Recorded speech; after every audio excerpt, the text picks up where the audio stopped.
Most of us take water for granted. A glass of water was just water. We're so busy with our day-to-day lives that most of us don't even think about sourcing, bottles, or chemicals. It's just something we drink when we're thirsty. But that all changed for me when I went carnivore and actually started paying attention to what I put in my body. And the more I learned, the more I realized that some of the water brands I trusted for years and years were slowly poisoning me. I started looking at lab tests, scouring public reports, and tracing sourcing and production methods. And what I found honestly blew me away. PFAS, also known as PFAS, are in almost every water bottle we pick up, even in those premium brands. Fancy, expensive sparkling waters that are supposed to be clean often have even more. Microplastics in nearly 90% of bottled water samples tested worldwide. So before you take another sip, I'm going to show you the 5 bottled water brands I personally avoid at all costs, why they're risky, and what brands I actually trust and drink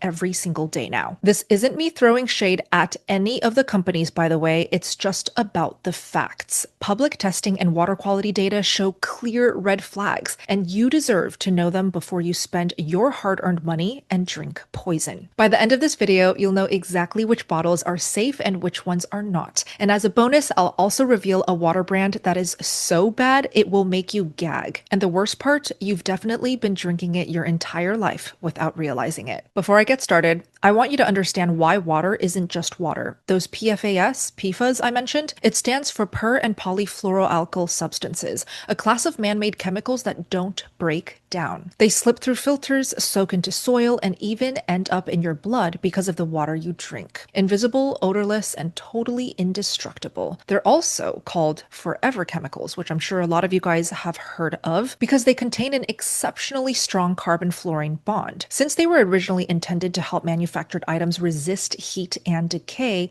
that is why they never break down. So we're talking about items like firefighting foam and the infamous Teflon pans so many of us used to use. So why does this matter? Well, they're linked to hormonal disruption, infertility, thyroid issues, and literal metabolic shutdown. And yes, I'm even talking about cancer, the kind that doesn't just appear overnight, but builds sip by sip. The worst part, the people in charge don't seem to care. The FDA still has no enforceable PFAS limits for bottled water, which means oversight is basically non-existent. Sadly, that leaves me to be the one to show you which brands to avoid, and I have to be sitting here delivering the bad news. So please don't shoot the messenger. Just see this video as what it is. We can together as a community make steps to be healthier and to be more aware. So let's start with the first water that I never touch. The first water brand all of you are going to want to avoid, especially college kids who made this brand infamous, is LaCroix. I think in French it's pronounced La Croix. Their sparkling water has been tested for PFAS and it came back at 1.1 parts per trillion.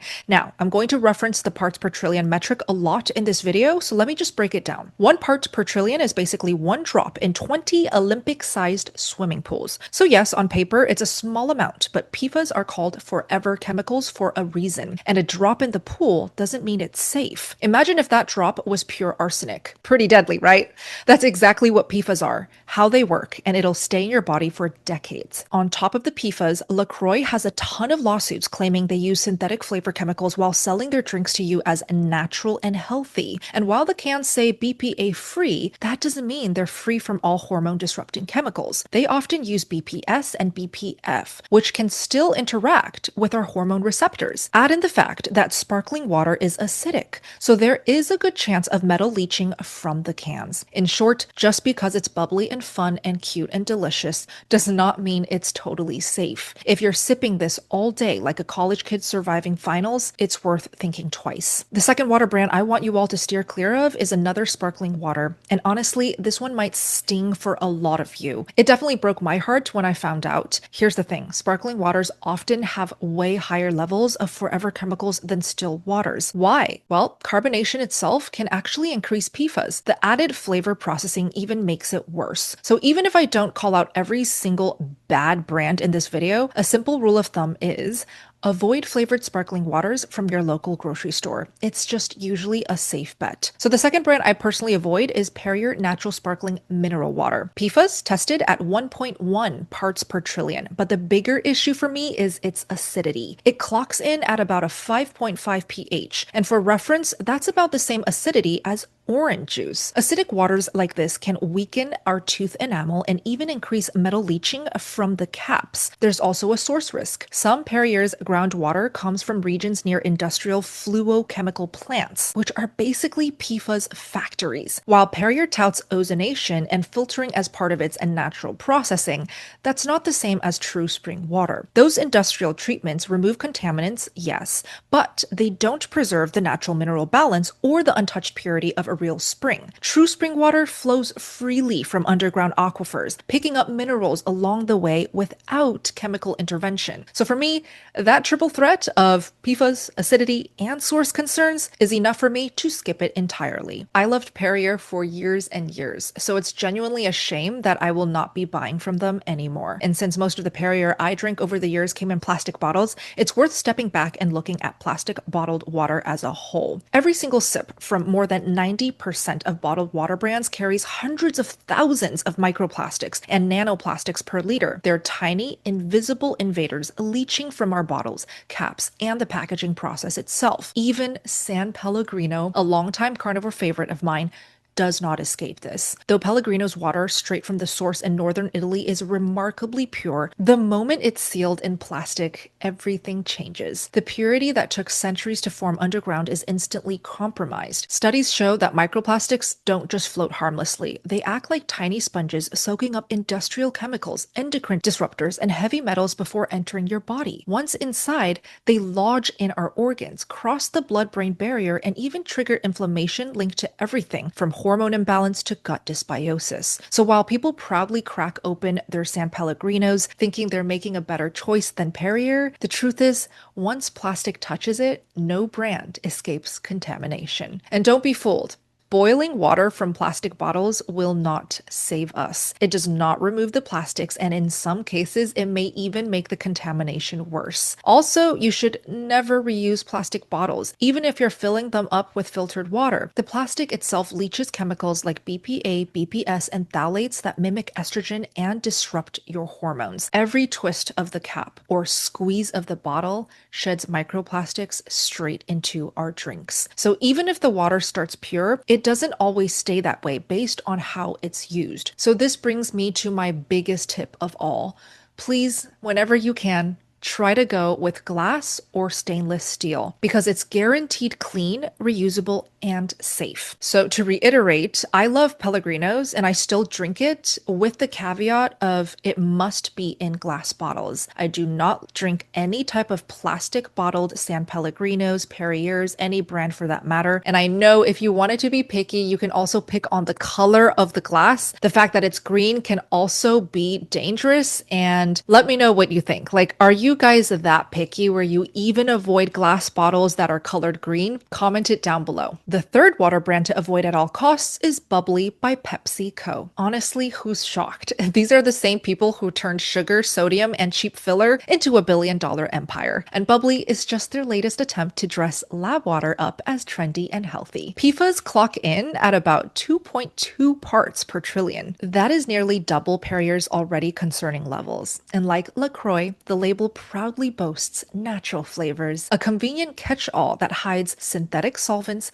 emulsifiers, and preservatives you would never think were in your water. The can liners, BPS and BPF, plastics that mimic estrogen in our bodies, silently disrupting our hormones. Mineral content, practically non-existent, meaning it hydrates less and costs your body more than it gives back. But simply, a bubbly can isn't a sparkling spring. It's a laboratory experiment disguised as a refreshment, and your body is far better off leaving it on the shelf. The fourth water brand to avoid almost set a historical record for PFAS, and that brand is Polar Seltzer. Now, if you go to their website, it proudly says Polar Seltzer has been family made since 1882. Crafted with water, bubbles, and great taste, Polar Seltzer sparkling water is naturally calorie-free. Well, apparently it's not very good water because independent testing still shows PFAS at 6.44 parts per trillion. That is literally 6 times the level that's even considered acceptable by the United States EPA. And keep in mind,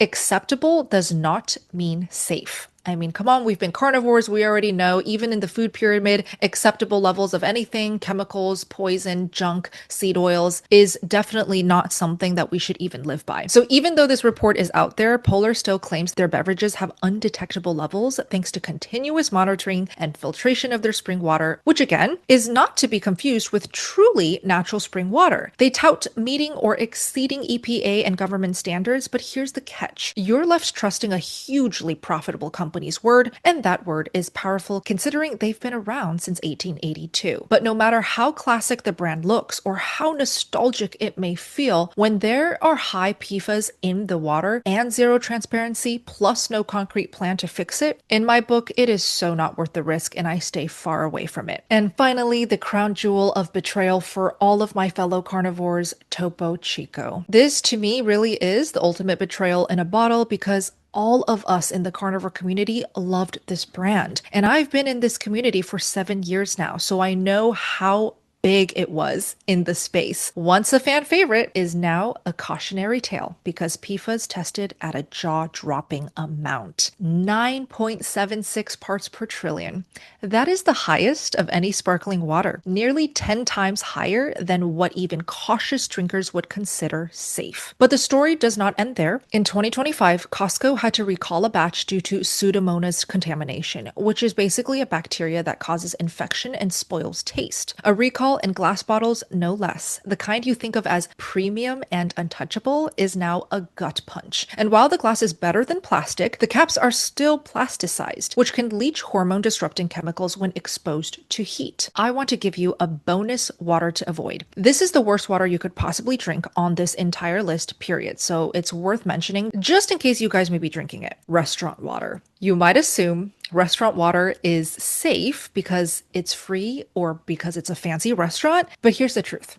It's literally straight up municipal tap water. And yes, that includes the PFAS and the heavy metals. The coaches in my steak and butter gang community always get questions about what to do when eating out, like, is restaurant water safe or should I just drink it anyway? And what we tell them is to always ask your server if the water is filtered or just tap, because 9 times out of 10, it's just tap water. And if it is tap water, skip it. Ask for bottled or sparkling water that comes in a glass instead, or even better, always have your own thermos of clean, pure water on hand no matter where you go. This is what I do these days. I'm telling you, you just never know what is in our water and our food, and it's best to just be prepared for both. Now, if you want to know exactly what's in your local tap water, I highly recommend going to EWG's tap water database. So you go to their website, I'll link it down below, you type your zip code or your city, and you will see exactly which contaminants exceed health guidelines. It's a very simple and easy way to see what exactly is running through your faucets at home where you live. When I checked for myself, I discovered 17 contaminants in my local tap water. It shouldn't come as a surprise since Las Vegas is in the desert, but still, there are so many cancer-causing PFAS here that are literally over 40 times the acceptable limits. So every time I ate at a restaurant in Vegas, I was most likely drinking toxic water. But here's the worst part. Every time I made carnivore soups, poached eggs, or simply took a sip of water from my sink at home, I was also drinking toxic water. And before you say, well, what about your refrigerator water? That's filtered. Here's the truth. Fridge filters only remove chlorine or sediment. They're not rated for PFAS or heavy metals, and the water still runs through plastic and PVC tubing that can leach microplastics over time, especially under pressure or warm conditions. The tubing can even develop biofilm, a slimy bacteria layer. So no, your fridge water is not the safest choice either. The truth is that even with all the great safe and healthy bottled brands that I'll share with you next, it costs money, takes time to pick up, and is a constant hassle of opening and storing bottles. What we all really want here is water that's not only safe and pure, but instantly available whenever we need it, straight from our own kitchen. So for years, I struggled to reconcile convenience with safety until I discovered what's right behind me, Cove Pure's reverse osmosis water purifier. So let me go sit next to my purifier so I can show you a better view of why I now only drink water from this purifier. This now is my go-to water secret. I drink pretty much much 100% of my water from it unless I'm out of the house, and here's why. Cove Pure's Clear Wave technology removes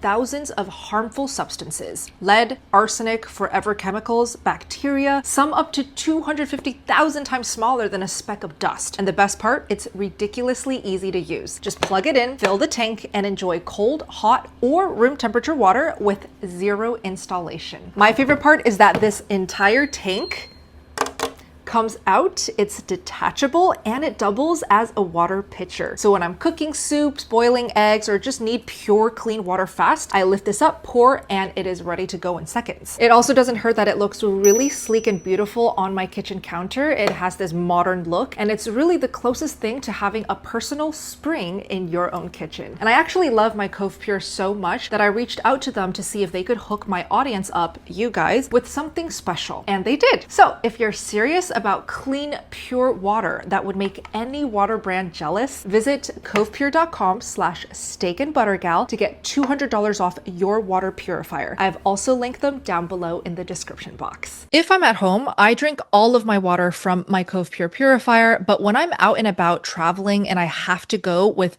bottled options, the first one is San Pellegrino's sparkling water in glass, which consistently tests at only 0.3 parts per trillion of PFAS. So that's practically nothing. It's crisp, it's mineral rich, and it is naturally carbonated right from the spring. And I personally love the amount of fizz. I feel like it's just the right amount. It's not too strong, it's not too little. It's just perfect for my taste buds. The second brand that I always reach for and have always loved is the brand called Gerolsteiner. Now, tell me if I pronounce that wrong, because I know it's a German brand and I've been corrected a few times. Is it Gerolsteiner, Gerolsteiner, Gerolsteiner? I don't even know, but let me know if you're German and you know how to pronounce it. But I love that one. I'll put a photo of it right now. You can get it at like Whole Foods, more health conscious grocery stores, and I think it tastes incredible. The fizz is also just the perfect amount. Another one that I do recommend is the brand called Saratoga. It's actually pretty viral on TikTok. You've probably seen it. It's that elegant dark blue colored bottle that almost looks like decor. Beyond the aesthetics, it is one of the cleanest waters available. Non-detectable PFAS, bottled in cobalt blue glass that helps prevent light degradation and microplastic leaching.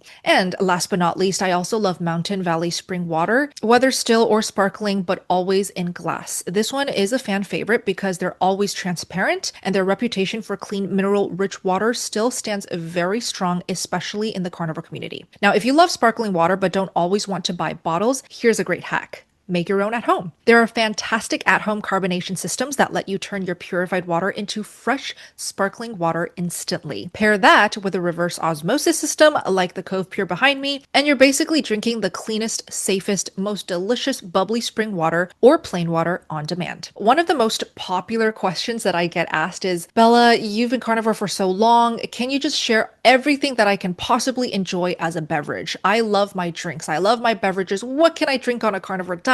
And let me show you my favorite beverages that I drink every single day. Okay, so first up, I already showed you this. This is my favorite sparkling water just because it's so easy to find at my local Costco. It is budget friendly and it tastes great. Now, if we're talking about comforting, hearty, warm, hot beverages, there is nothing better than this right here. It is basically jiggly bone broth. Now, I posted about this in my last video. I think it's the butter video where I showed off my meal and I ate like 2,000 calories in front of the camera for you guys because so many of you don't believe that I eat all the food that I show. I had a little cup of jiggly bone broth in that video and you guys were asking so much in the comments, what is it? How do you make it? This right here is a pre-made jiggly bone broth that you don't have to spend hours making in an Instant Pot or making in your kitchen. This is a ready to go beef bone broth from Miller's Bio Farm. This is the same farm, by the way, that I get my raw dairy. So they have so many options to elevate your diet and your carnivore diet. And they have this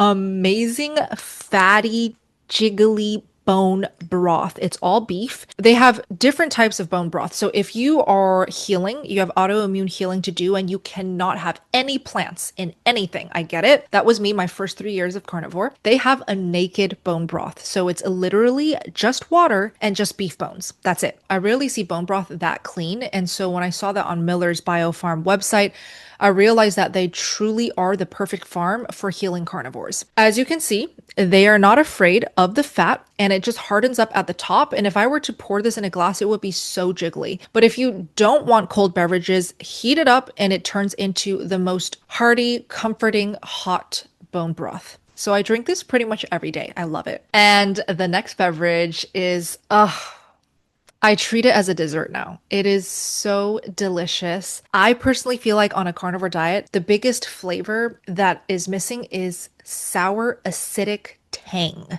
Tang. And as an Asian, I love my tang. I love my acidity. I love my vinegar and that hit of acid. And so when I discovered raw kefir, I want to say like 3, 4 years ago when I was in California. You Californians are so lucky because you can get the brand Raw Farm at any grocery store. Well, when I moved to Washington and Las Vegas, Nevada, I couldn't find raw kefir anymore until I found Miller's Bio Farm this year. So you can see how I'm ever constantly searching for the best sources, the healthiest farms for you guys. And Miller's Bio Farm, as you all know, ships. You can just order whatever you want on their website and they ship it right to your door, which makes life so much easier. Then we don't have to hunt down illegal, secret, under the table sources. We can just get it delivered to our house. So I'll make sure to link Miller's Bio Farm down below. They have given me a special code for you all to get 10% off your box, and the code is SBG. So make sure you stack it with the special link so you get $10 off and the 10% off all in one order.